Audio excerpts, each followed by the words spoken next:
All right.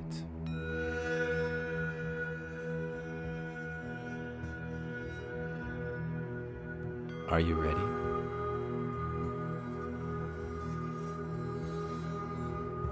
Let's begin.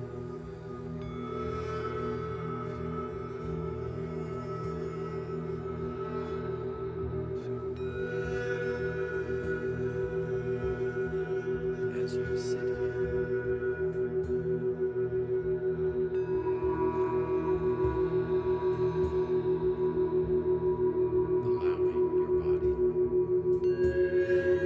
you may begin to notice how the sound of words can sometimes be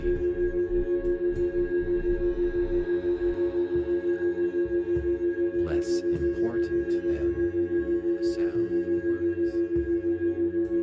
The spaces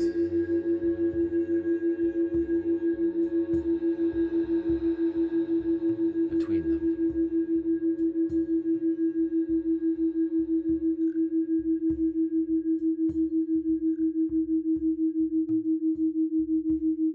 This meditation follows a Fibonacci-inspired sequence. 1, 1, 2, 3, 5, 8, 13, and then gently back down again. This meditation Each of these segments marks a shift,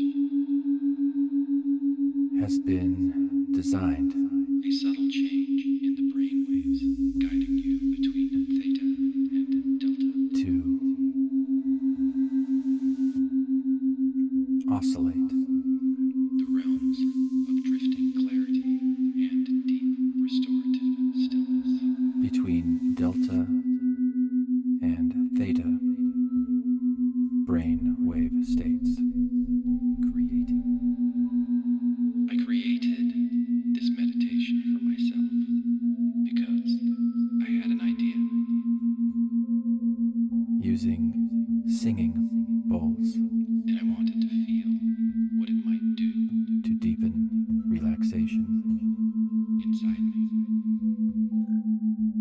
You don't need And I found to focus.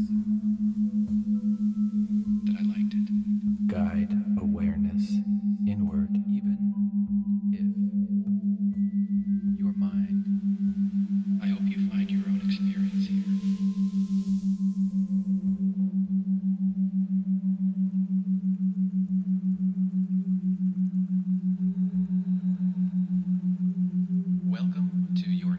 Welcome to Your Not Broken. Just Rewiring, a free audiobook podcast by me, Glenn Ostlund.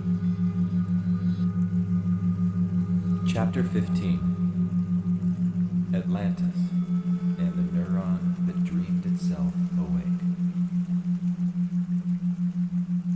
1. Chapter 15. Atlantis and the neuron that dreamed itself awake. Is it just me, or does self-awareness sometimes feel like a fall from grace? One moment, everything just is.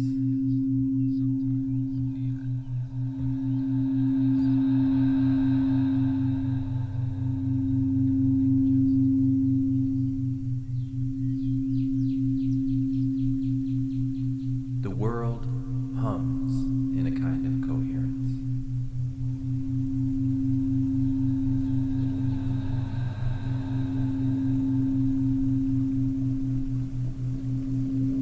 Simple.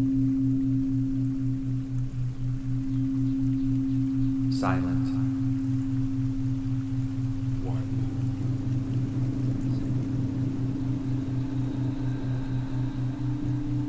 Enough.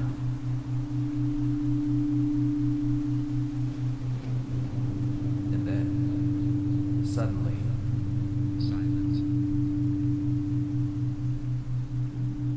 there's a mirror. There's an eye. There's an eye.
consciousness stepping outside itself to behold itself.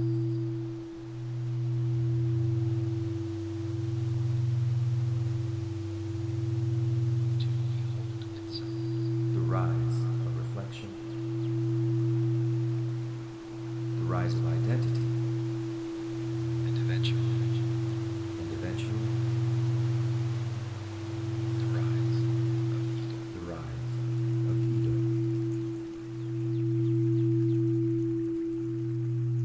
In this chapter, we're going to explore the myth of Atlantis, not simply as a tale of a sunken civilization, but as a mirror.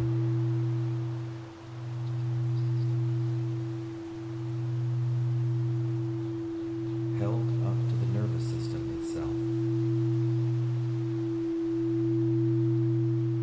We'll examine how three different esoteric traditions, Ra's transmissions in the Law of One, Helena Blavatsky's vision in The Secret Doctrine, and the psychic readings of Edgar Cayce, each frame Atlantis as a moment of transition,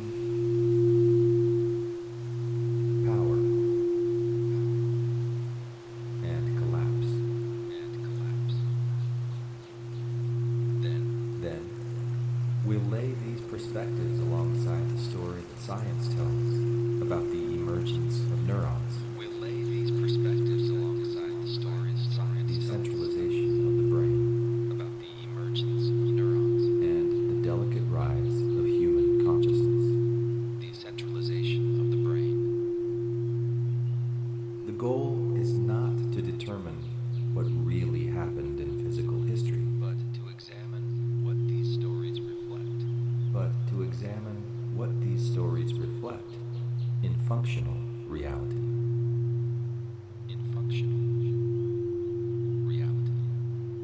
How civilizations rise and fall in the body. How ego forms in the mind. And how memory, biological, cultural, or spiritual, carries patterns that repeat. Atlantis, in this sense, becomes less about a place and more about a process. And that process lives in you. Welcome to the 28-day nervous system reset. Atlantis, in this sense, I'm Glenn Ostlund, becomes less about a place a licensed therapist in Arizona. and more about a process. And if you're one of my clients, this series has been specifically designed to support you outside of our sessions. And that process lives in you.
It is a memory, Ra describes Atlantis a spiritual event, as beginning more than 30,000 years ago, a chapter in a longer evolutionary curriculum. as a slowly developing agrarian society. According to Ra, a sixth density social memory complex that claims to speak from a collective consciousness formed on Venus. Atlantis was one of several civilizations that rose on Earth during what Ra calls the third density, a stage of soul development where beings become self-aware and capable of choosing a polarity, service to self or service to others.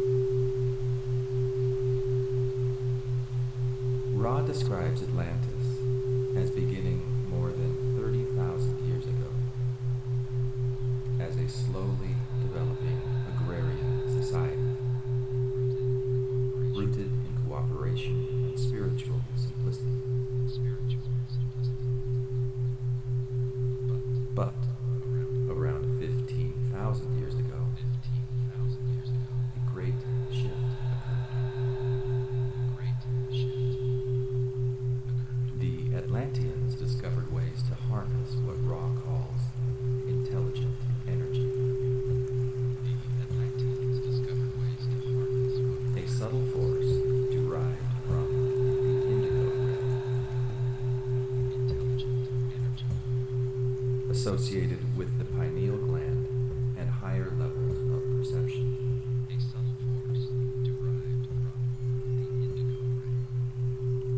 With this energy, they developed advanced crystal technology, systems of healing, and tools for manipulating the physical world in ways that bordered on the miraculous. In the beginning, this knowledge was used for service and alignment with what Ra calls the Law of One, a fundamental principle of unity underlying all of existence. But polarity began to split. Some Atlanteans, drawn by ego, hierarchy, and personal power, began to divert this knowledge toward control. Technologies meant for healing were weaponized. Crystals became engines of destruction. A spiritual elite, once devoted to teaching and service, fractured under the pressure of fear and dominance. The confederation of benevolent beings, of which Ra was a part, attempted to intervene by offering guidance and further teachings. But these efforts, Ra admits with remorse, were naive. 8. The knowledge they shared was quickly co-opted by those aligned with service to self, and the balance tipped toward chaos. What followed was not a singular catastrophe, but a series of escalating imbalances. Around 11,000 years ago, Ra reports, the first great conflict erupted. Nearly half the population was lost as energy weapons disintegrated bodies and shattered landscapes. Then came a final conflict, a little over 10,000 years ago. What Ra describes as an earth-changing configuration. The Atlanteans had lost touch with the resonance that once held them together. Their civilization drowned beneath the sea.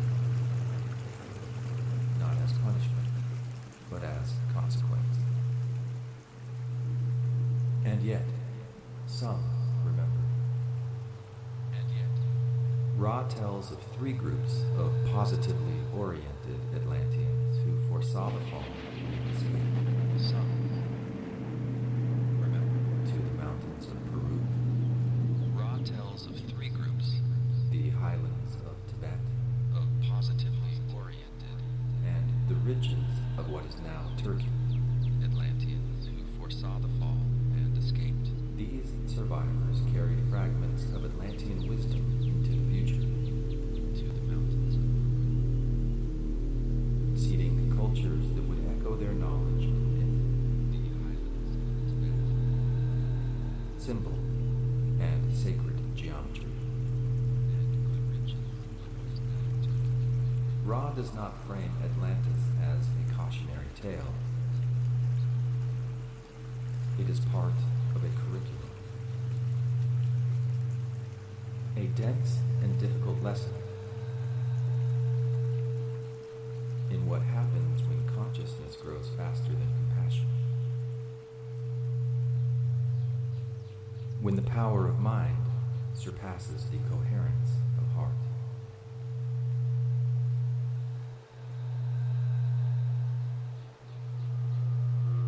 Headphones are required.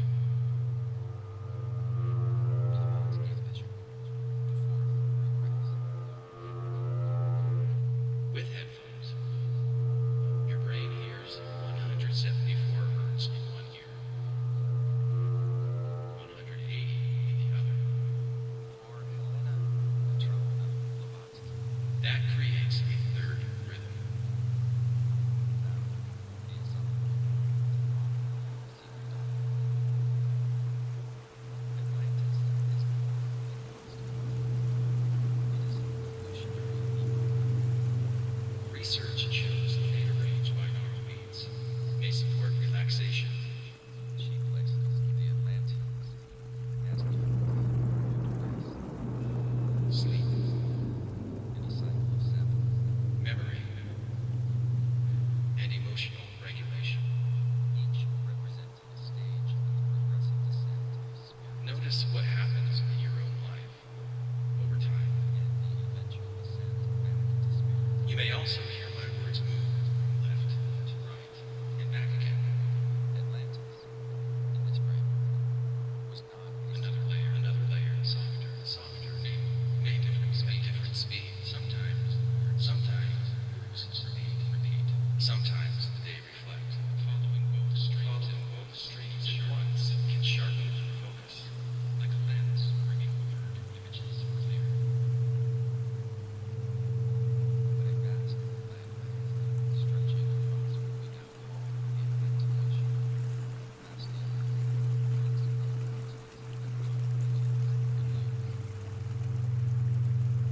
This podcast is a 28-day journey at least.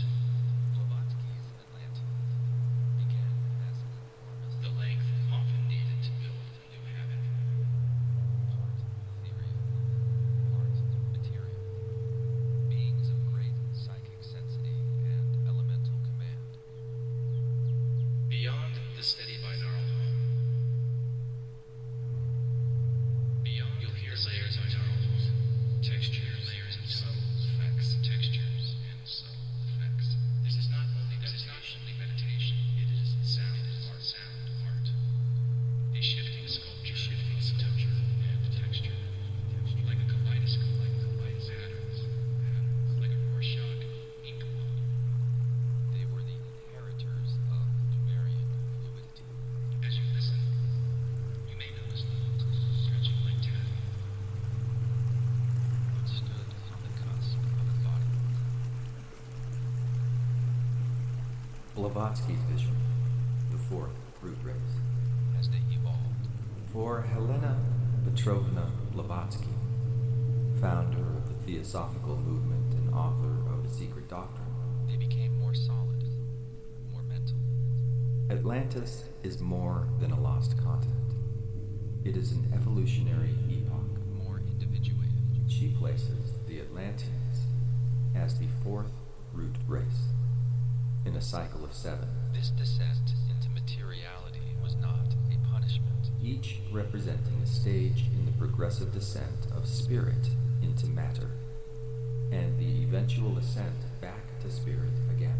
But a necessary Atlantis, in this framework, was not a single island, densification of spirit, yet with but a vast landmass stretching across what we now call the Atlantic Ocean, lasting for hundreds of thousands, if not millions, of years. the seeds of corruption. Blavatsky's Atlanteans began as enormous beings, part ethereal, part material, beings of great psychic sensity and elemental command. They were the inheritors of Lemurian fluidity, but stood on the cusp of embodiment. As they evolved, they became more solid, more mental, more individuated. This descent into materiality was not a punishment, but a necessary densification of spirit. Yet with it came the seeds of corruption. The early Atlanteans were guided by adepts of the good law, masters of balance and spiritual discipline. masters of balance. But over time, a new priesthood, 13. Those who sought power over others rather than alignment with the divine. And spiritual discipline. These sorcerers, later referred to as the Lords of the Dark Face, But over time, began to manipulate elemental forces for personal gain.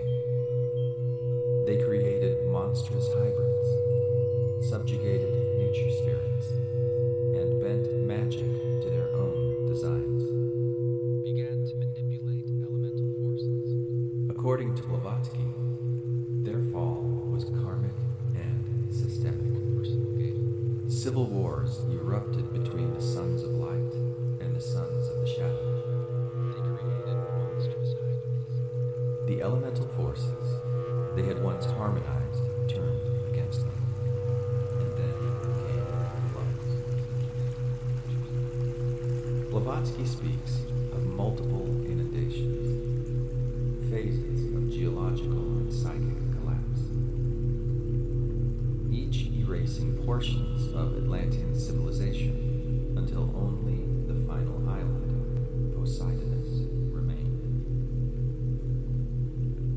When it too sank beneath the sea, the fourth root race ended, and the fifth, the so-called Aryan root race, began. I'm not asking you to believe my words. But echoes of Atlantis lingered in the architecture and myths of Egypt, But to notice your own experience. India, Central America, and even Easter Island. Blavatsky's narrative is less concerned with physical. Blavatsky's narrative is less concerned with physical history than with energetic memory. Atlantis, she says, is the turning point when humanity shifted from instinctual knowing to mental abstraction, from resonance to reason, from Lemuria's song to Atlantis' mirror. Casey's Atlantis: technology, polarity, and soul memory. Edgar Cayce, the American mystic known as the Sleeping Prophet, offered a deeply personal version of the Atlantis story.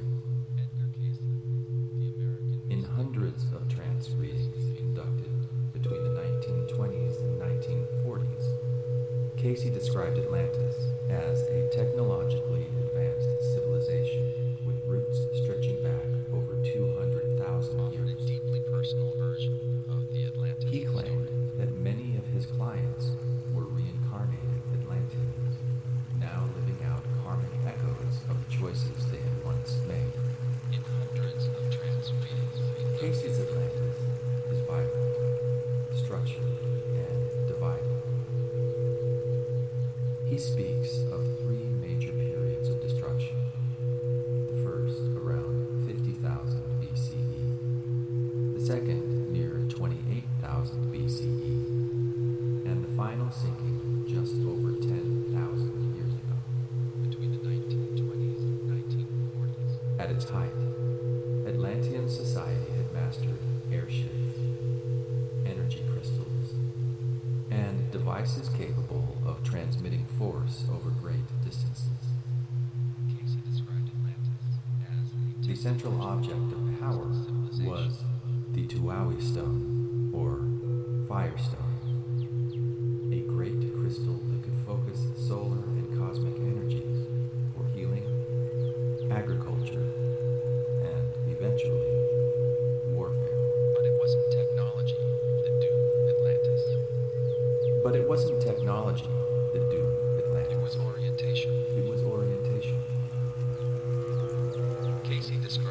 Casey described two primary factions. the sons of the law, The sons of the law of one, who lived in alignment with divine unity, and the sons of Belial, and the sons of Belial, domination, who pursued domination, materialism, and self-interest. The conflict between them The conflict between them was moral, spiritual, and deeply familiar.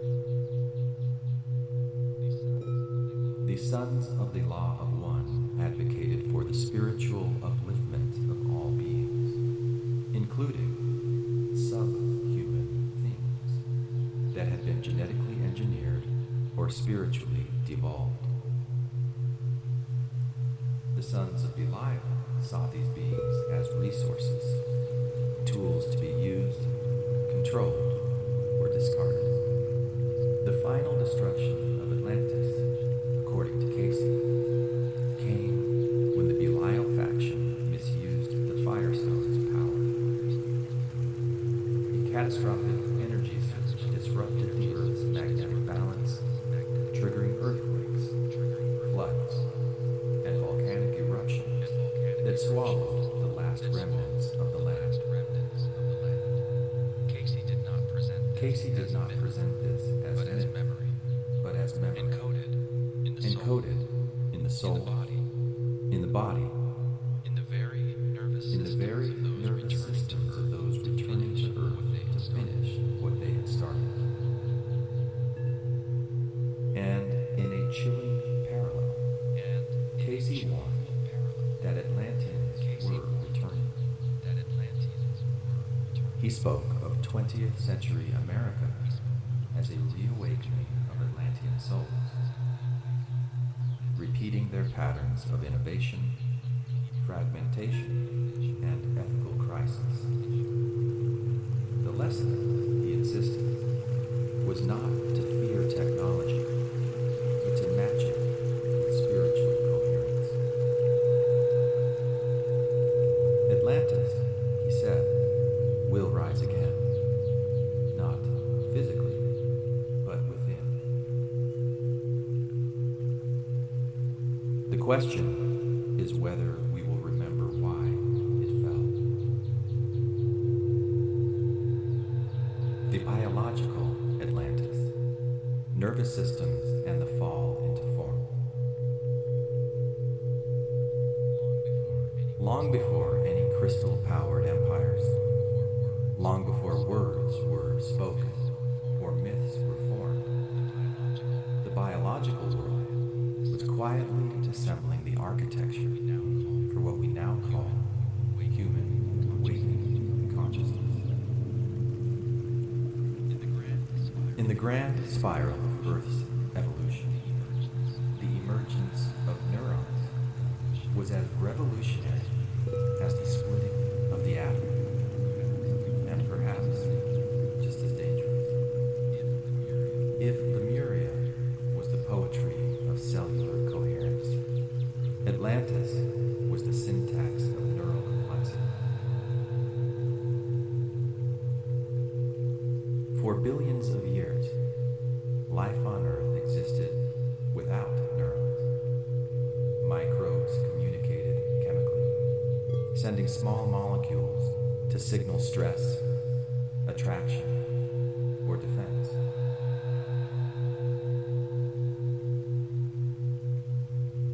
Even simple multicellular organisms like sponges could respond to their environment through slow, diffusion-based signaling.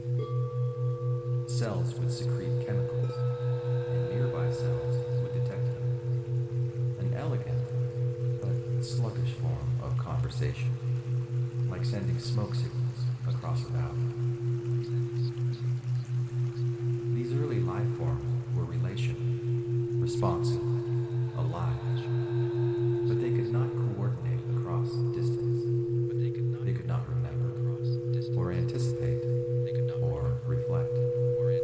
Then, about 600 million years ago, something changed. In the warm shallows of Precambrian seas, the first true nerve cells appeared. A neuron is unlike any other cell in the body, long, thin, and specialized for speed. It doesn't just pass along a chemical message, This is a podcast it electrifies them. designed with sound. Neurons generate and transmit electrical impulses down axons, sometimes several feet long, To settle the nervous system. and communicate across synapses using neurotransmitters that spark the next cell into action. Maybe you feel there is no time for this. This shift from slow chemical seepage Or maybe you remember when you used to feel there wasn't time to sit still. to rapid electrochemical signaling was monumental. Yet, when you paused, It was as if the body discovered lightning. you discover how good it feels. A single organism could now coordinate muscle contractions, To give yourself this gift.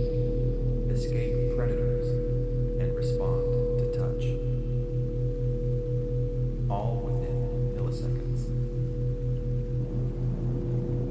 A living body became a system of instantaneous communication. Sensation was no longer confined to the place it occurred.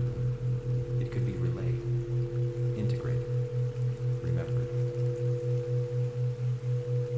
The earliest creatures with nerve nets, jellyfish, sea anemones, developed diffuse webs of neurons that allowed their tentacles to respond to environmental changes.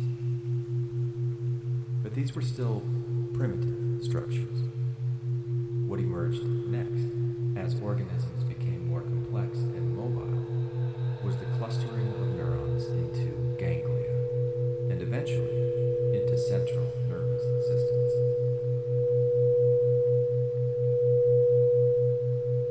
This centralization marked a turning point. It wasn't just that an organism could sense danger. It could now process that information, compare it to past experience, and choose a response. By the time of the Cambrian explosion, By the time of the Cambrian explosion, about 540 million years ago, Earth's oceans were teeming with innovation. Eyes evolved independently multiple times. Organisms developed antennae, specialized appendages, and complex movement patterns.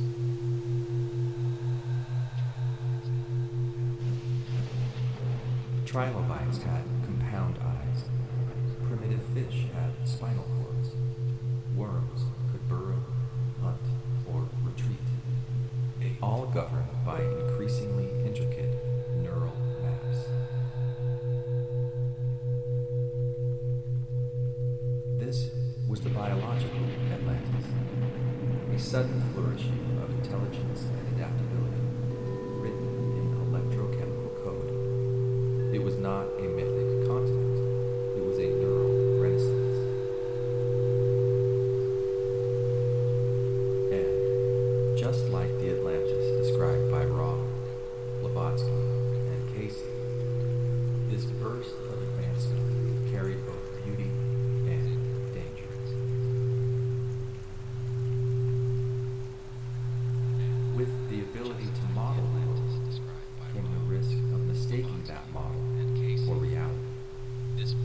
speed came the possibility of overreaction. With memory came fear, and with complexity came the need for integration, or the consequence of collapse. As life moved onto land and evolved through amphibians, reptiles, and eventually mammals, the nervous system continued its upward spiral. Specialized brain regions emerged. The limbic system brought emotional salience, fear, bonding, desire. The neocortex introduced abstraction, logic, and language. And then, in the relatively recent past, the prefrontal cortex arrived on scene.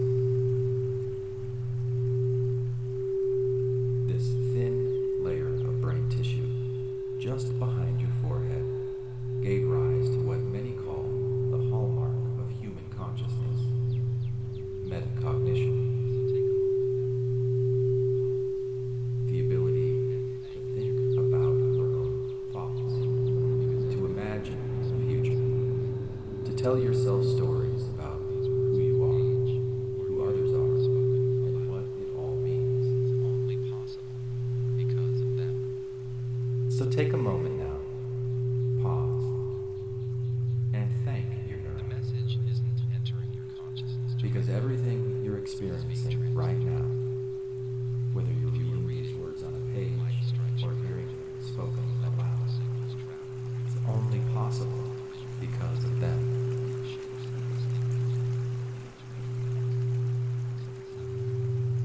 The message isn't entering your consciousness directly.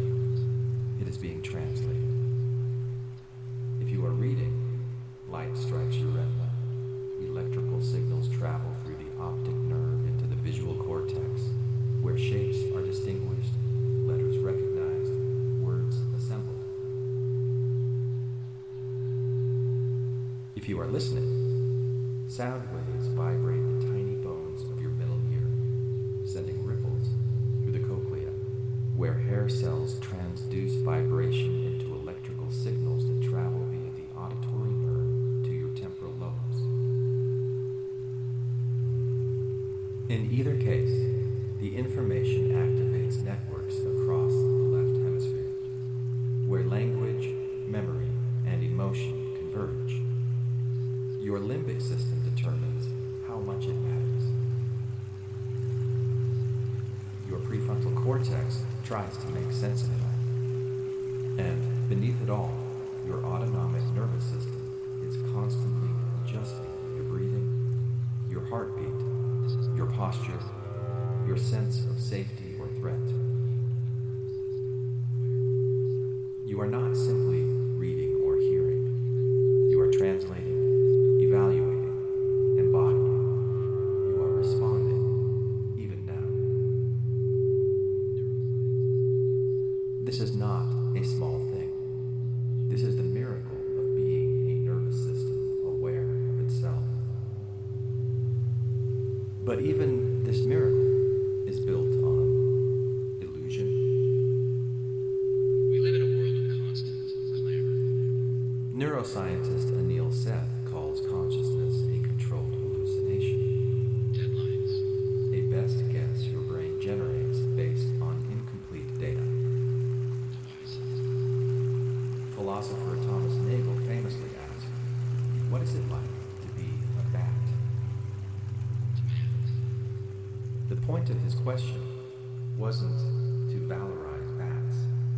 It was to remind us that experience is perspectival. This series is an invitation to let sound carry you into a calmer rhythm. A bat, using echolocation rather than vision, You are always in charge. constructs a radically different model of the world. It doesn't see edges, it hears them. I'm not asking you to believe my words. Its universe is built from bounce and reverb, from spatialized sound.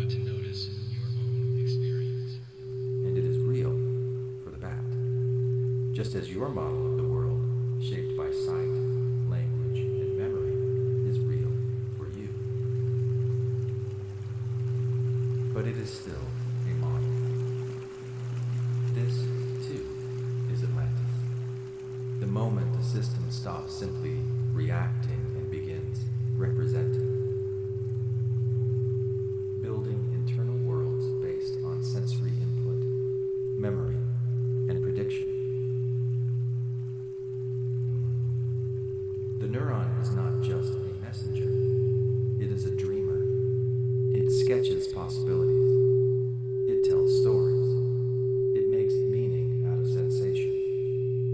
And with that gift comes great vulnerability, because the model can become mistaken for the truth. As the brain grows in complexity, the mirror neuron system emerges. Discovered in the early 1990s in macaque monkeys, mirror neurons fire not only when we act, but when we witness another act. These neurons form the bedrock of empathy, imitation, and shared attention. They allow us to read faces, intuit emotions. They allow us to read faces, intuit emotions, and simulate the experience of others. But they also open the door to shame, envy, and projection. When we internalize judgment, it's the mirror neurons that When we internalize judgment, it's the mirror neurons that burn. When we feel excluded, it's not just a thought, it's a neural echo of abandonment.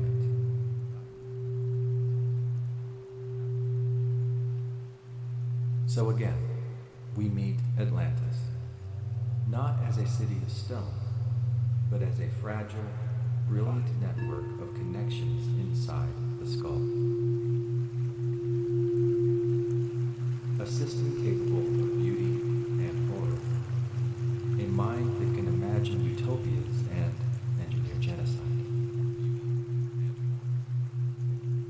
a nervous system that can simulate futures never lived and resurrect traumas long past.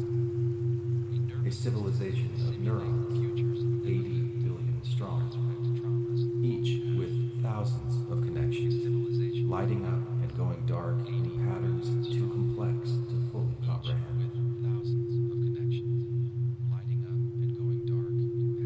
And just as Atlanteans and Casey's in Ra's accounts misused the energy of their time, the modern human nervous system can misuse its own complexity.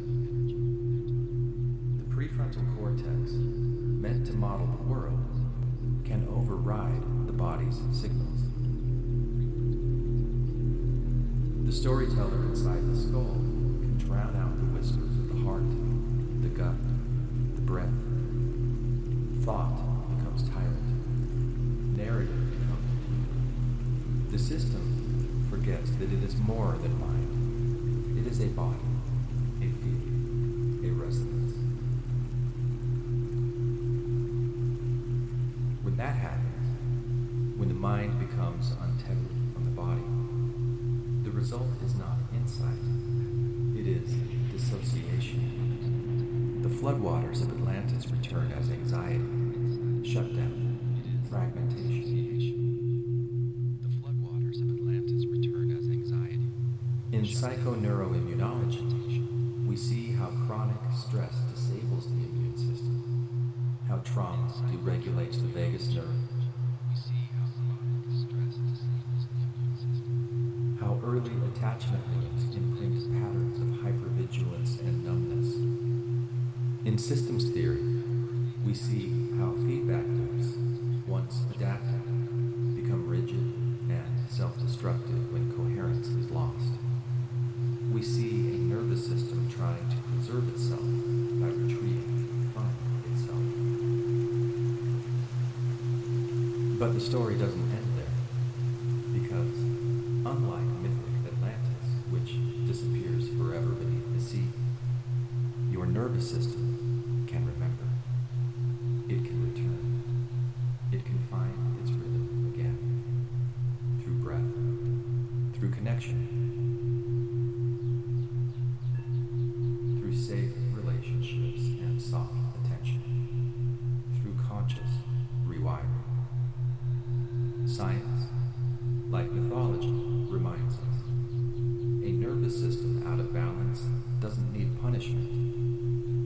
pause.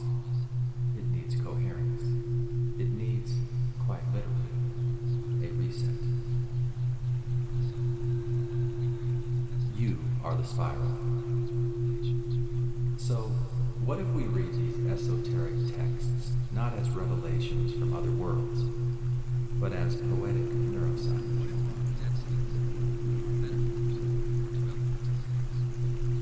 What if raw densities are metaphors for developmental states? What if Blavatsky's root races are evolutionary layers of nervous systems emergence? What if Casey's soul migrations are ancestral memories encoded in our genes, our bodies, our dreams? What if Atlantis is in you, not as a past life, but as a present pattern?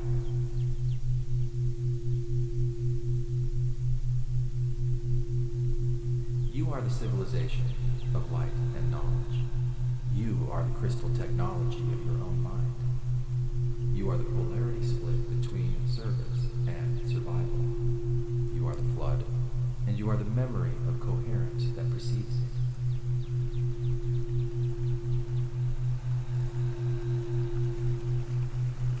When you override your own signals, when your internal narrator drowns out your body's truth, when shame silences the breath, Atlantis sinks again. But when you pause, when you feel, when you remember resonance before narration, the island rises, not in geography, but in nervous system function, in coherence, in care. When you override your own signals, when your internal narrator drowns out your body's truth. Ra says you're learning to choose your polarity. Blavatsky says you're moving from form to formlessness and back again.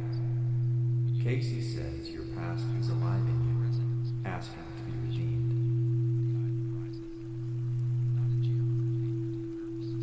Biology says you are a network of communicating cells, constantly rewiring, constantly healing, constantly integrating. These are not contradictions. They are translations. And perhaps integration itself is nothing more than remembering that all of these stories, scientific, mystical, mythical, are different languages trying to describe the same thing. A system that once fell apart, now learning how to come back together. Because you're not broken, you are rewiring. Always. Postscript. The fifth root race and the path ahead. Before we move forward, at the edge of what may become a great reunion, we need to pause and tend to a fracture, still pulsing beneath the surface of our language. The word, Aryan. In The Secret Doctrine, Glenn Ostlund used the term to describe what she called the fifth root race, a symbolic stage of human evolution marked by the full emergence of ego consciousness and the rise of systems, reason, and identity.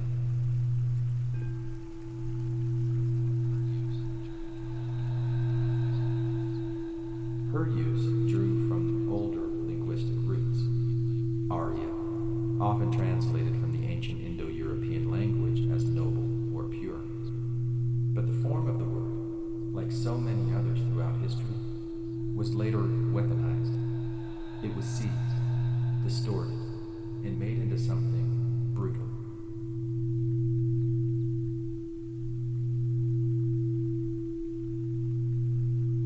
Twisted by fascist regimes and supremacist ideologies, the word Aryan became a banner for dominance, eugenics, and genocide. It became a mask for fear and control.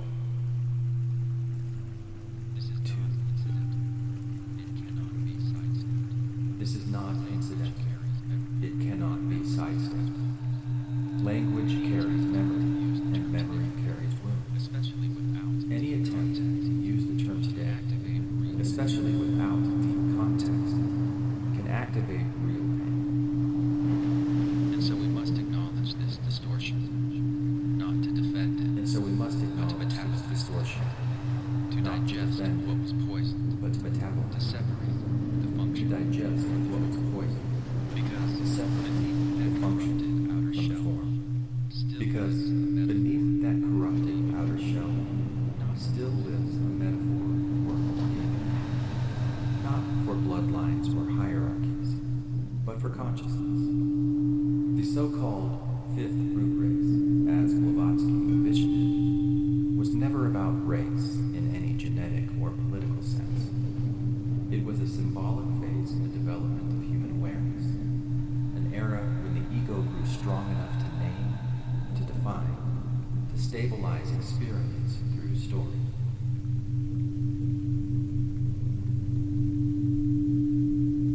It was the birth of the mapmaker, the legislator, the narrator, a time when chaos was made coherent through systems, but over time, those systems hardened. Stories, once fluid and adaptive, became rigid scripts. Institutions calcified. The ego, which once served to organize life for the body, began to serve only itself, looping, guarding, defending. Identity became division, separation took root. the development of human awareness, an era when the ego grew strong enough to name. Now as we spiral forward, we're offered a new choice. Not to destroy the ego, but to soften it, to let narrative become relational again, to allow structure to yield to soul. The next root race, if we dare to use that metaphor, may not be a race at all, but a form of being that can feel without fear, a nervous system that can stay, a story that reconnects. Let's spiral on. Not to destroy the ego, but to soften it, to let narrative become relational again, to allow structure to yield to soul. The next root race, if we dare to use that metaphor, may not be a race at all, but a form of being that can feel without fear, a nervous system that can stay.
As you